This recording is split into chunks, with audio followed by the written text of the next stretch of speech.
Thiruvananthapuram general ആശുപത്രിയിൽ ശസ്ത്രക്രിയയെ തുടർന്ന് guide wire നെഞ്ചിൽ കുടുങ്ങിയ സംഭവത്തിൽ നഷ്ടപരിഹാരം തേടി ശസ്ത്രക്രിയയ്ക്ക് വിധേയയായ സുമയ്യ കോടതിയിലേക്ക്.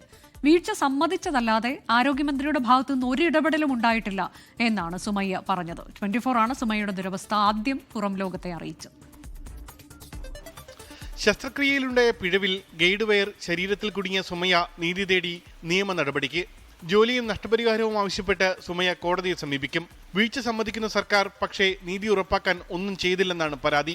ആരോഗ്യമന്ത്രിയുടെ ഭാഗത്ത് നിന്ന് ഒരു ഇടപെടൽ ഉണ്ടായില്ലെന്നും സുമയ്യ പറയുന്നു. എനിക്ക് ഈ സർജറി കഴിഞ്ഞിട്ടും ഇതുവരയ്ക്കും സർക്കാരിൻ്റെ ഭാഗത്തു നിന്ന് യാതൊരു ഇടപെടലും ഇതുവരയ്ക്കും ഉണ്ടായിട്ടില്ല. ഇപ്പോഴും ഒരുപാട് ബുദ്ധിമുട്ടിൽ ആണ് പോയിക്കൊണ്ടിരിക്കുന്നത്. ശാരീരികമായിട്ട് ഒരുപാട് ബുദ്ധിമുട്ട് ഇപ്പോഴും ഉണ്ട്.